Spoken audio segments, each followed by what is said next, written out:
চিটিংবাজ YouTuber, মূর্খ fan. তো এটা ইস্টবেঙ্গল সংক্রান্ত একটা আলোচনা করব। তো আজকে সকালে আমার চ্যাট ফোরামে এক ইস্টবেঙ্গল ফ্যান লিখলো যে ইস্টবেঙ্গল ফ্যানদেরকে ম্যানিপুলেট করছে বেশ কিছু সোশ্যাল মিডিয়া ইনফ্লুয়েন্সার, মানে ইউটিউবার বলতে পারেন, যারা ইস্টবেঙ্গলে ইউটিউব কন্টেন্ট তৈরি করে। তো একটু আগে আমি ওরকম একটা কী সব খাবার দাবার ইস্টবেঙ্গলের সেটা এরকম একটা ইউটিউব চ্যানেল একটুখানি জাস্ট দেখছিলাম। তারা অস্কার নিয়ে বলছে যে অস্কারকে আরও সুযোগ দেওয়া উচিত, ইস্টবেঙ্গল ভালো খেলছে। তো এক মানে ক্ষুব্ধ ইস্টবেঙ্গল ফ্যান দেখলাম, তাকে প্রশ্ন করছে যে আপনাকে কত টাকা দেয় মানে অস্কারকে সাপোর্ট করার জন্য। তবে সে অন্যভাবে বলল, না না আমার কোনো সমস্যা নেই, ইস্টবেঙ্গল ভালো খেলছে, কিছুই হয়নি, এরকম একটা ব্যাপার, আরও সময় দেওয়া হোক না কেন। তো এই বিষয়টা নিয়ে একটু আলোচনা করবো। আমি কোনো ব্যক্তি বিশেষকে নিয়ে আলোচনা করব না, একটা সামগ্রিক বিষয় নিয়ে আলোচনা করব। তো এই যে মিডল ইস্টের যে সমস্যাটার জন্য আমার মানে কলকাতা থেকে আমার এই সুইজারল্যান্ডে আসতে এক সপ্তাহ বিলম্ব হয়ে যায়। তো তার দরুন আমার ছোটোবেলা, আমার স্কুল লাইফ থেকে যার কাছে পেন্টিং শিখেছি, বেশ অনেক বছর ধরে শিখেছি, যতদিন না প্রায় 18 বছর তার কাছে শিখেছি। তো তার একটা এক্সিবিশন দেখার সৌভাগ্য ঘটলো। এটা 11 তারিখ শুরু হয়েছে, বোধহয় এখনও চলছে। এটা আলিপুরে হচ্ছে। তো আমি দেখতে গেছিলাম এক্সিবিশনটা। সেই এক্সিবিশনটা একটা ছোট্ট একটা ভ্লগ তৈরি করেছিলাম। তো মাস্টারমশাই খুব খুশি হয়েছেন। তো সেখানে উনি একটা ইনস্টলেশন করেছেন। একটা ওই ইনস্টলেশনটা আমি ছবিটা ওই আমার ভিডিওটা থেকে এটা কাট করে এই অডিওটা ব্যাকগ্রাউন্ডে সেটা দিচ্ছে। একটা মশারির মধ্যে ঘুমোচ্ছে একটা মস্তিষ্ক, এবং চারিদিকে বিভিন্ন রাজনৈতিক নেতাদের সমস্ত নিউজের কাট আউট রয়েছে। তো দেখেই বোঝা যাচ্ছে মানে ঘুমন্ত মস্তিষ্ক, সাধারণ মানুষ ঘুমিয়ে আছে, চারিদিকে অনেক কিছু ঘটছে। তাই মাস্টারমশাইকে বললাম যে মাস্টারমশাই বলি, স্যার না, মাস্টারমশাই বলি।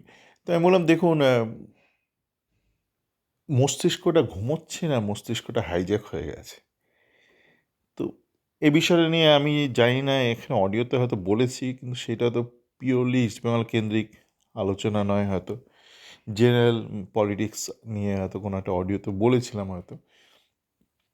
যেটা ঘটনা, আমি একটা সামগ্রিক ঘটনা বলছি, এটা ইস্টবেঙ্গল ফ্যানদের বিষয়টা নিয়েই বলছি।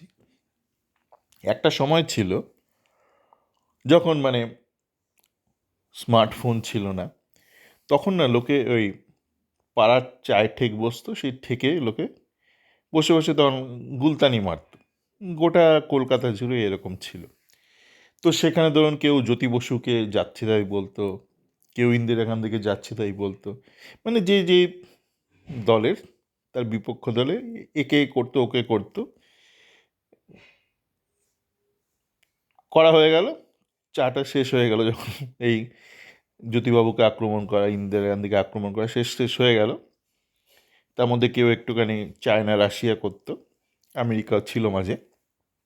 চাটা ফাক করে ফেললো, ঠাক করে পড়লো, চায়ের মাটির কাপ ভেঙে গেল, সে বাড়িতে চলে গেল, ভুলে গেল সে কী আলোচনা করলো।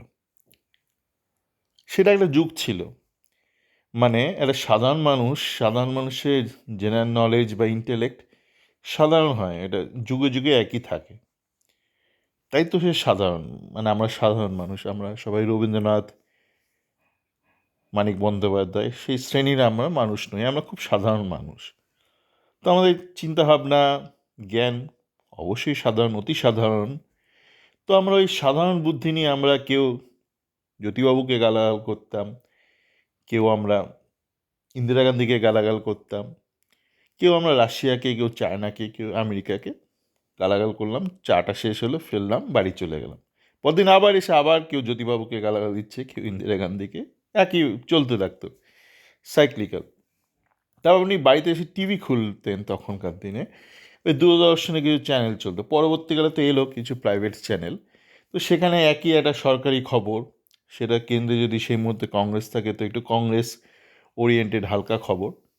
দেখছেন সবাই একই দেখছেন, পরদিন 4 থেকে ওইটা নিয়ে আলোচনা করছেন, গালাগাল করছেন, কেউ ইন্দিরা গান্ধী, কেউ জ্যোতি বসু, কেউ আমেরিকা, রাশিয়া, চায়না, কেউ কিউবাও ঢুকে যেত, ভিয়েতনাম ঢুকে যেত, জাপান ট্যাপান, বাড়ি চলে যেত।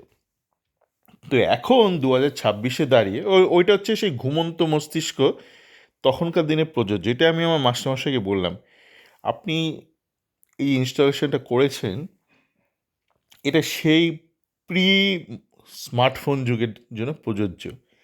আজকের দিনে কিন্তু টেকনিক্যালি আপনি আর্টিস্টিক্যালি এটা করেছেন, ঘুমোচ্ছে ব্রেন, কিন্তু কিন্তু এই মুহূর্তে টেকনিক্যালি কিন্তু ব্রেনটা ঘুমোচ্ছে না, ব্রেন হ্যাজ বিন হাইজ্যাকড, বেহাত হয়ে গেছে। আপনার মস্তিষ্কটা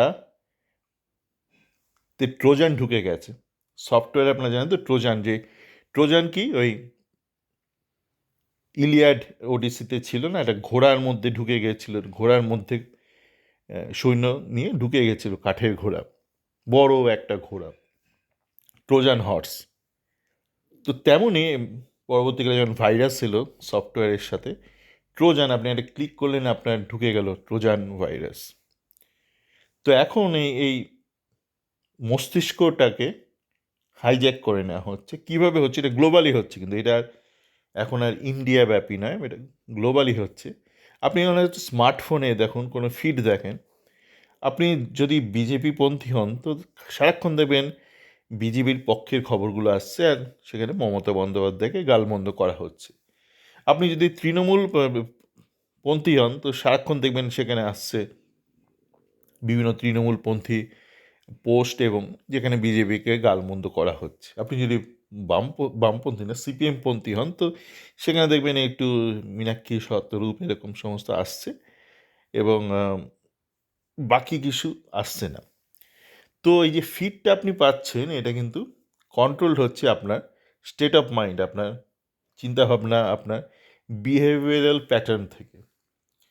তো এইবার আপনার বিহেভিয়ারাল প্যাটার্নটা যদি কেউ কন্ট্রোল করতে চায়, সে খুব সহজেই করতে পারে, যদি সেই বিভিন্ন এই মাধ্যমের ওপর, সংবাদ মাধ্যম বা ডিজিটাল মিডিয়া বা এই সমস্ত গুগল, অ্যান্ড্রয়েড, এদের সাথে যদি তার একটা ভালো একটা ব্যবসায়িক লেনদেন থাকে।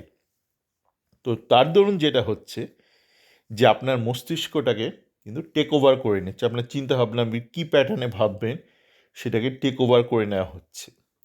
এবার ইস্টবেঙ্গলের ক্ষেত্রে যেটা হচ্ছে, ধরুন ইস্টবেঙ্গলের যে কোচ অস্কার, তার আগে কোয়াদ্রাতের ক্ষেত্রে একটা হলো, তো তারা কি এসব ট্রোজান ফোজান এসব কুকিজ দিয়ে করছে? না না, অত অত লেভেলে যাচ্ছে না।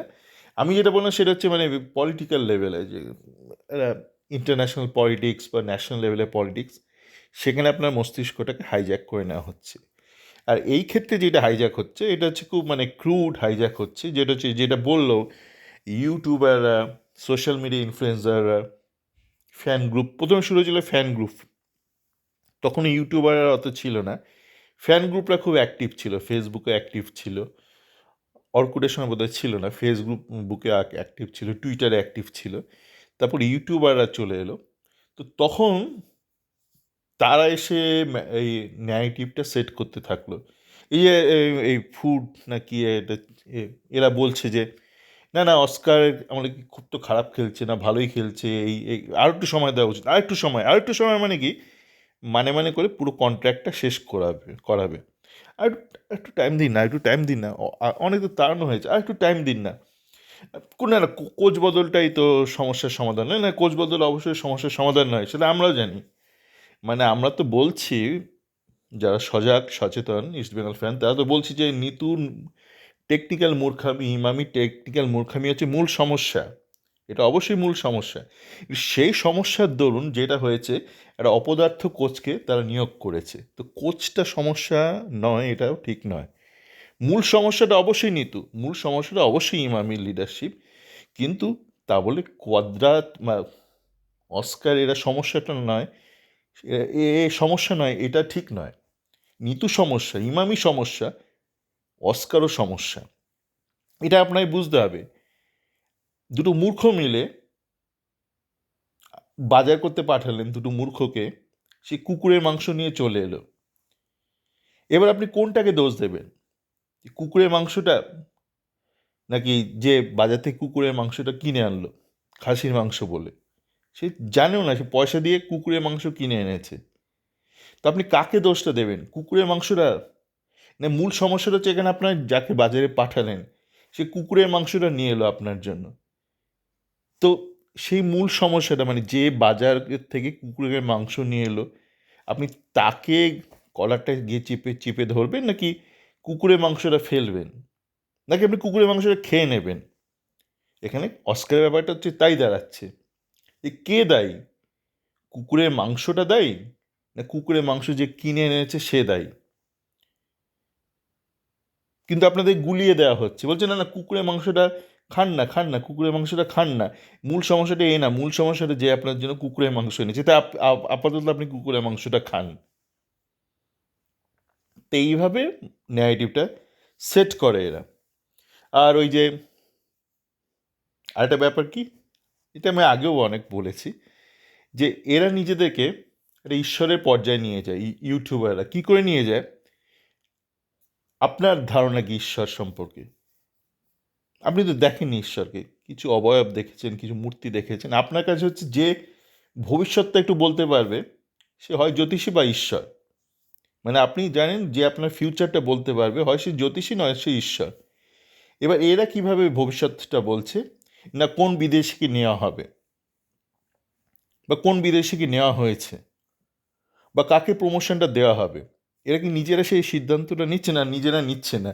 এরা কি টেকনিক্যালি এডুকেটেড ফোরকাস্ট করছে? না, এরা করছে না। এরা ভেতরের খবর, মানে যেসব করাপ্টেড কোচ বা লোকজন রয়েছে তারা ভেতরের খবর এদেরকে দিচ্ছে। বিনিময়ে কী করছে? এরা এদের সাপোর্ট করছে। তো এরা যখন অ্যাডভান্সে খবরটা দিচ্ছে, আপনি হচ্ছেন এই ঈশ্বর, এই ইউটিউবারটা ঈশ্বর, এ ক্যাবলা ছেলেটা ঈশ্বর, এ খেতে পারি না ছেলেটা ঈশ্বর। কেন ঈশ্বর? না এ এ তো আগের থেকে বলে দিচ্ছে কাকে সই করালো।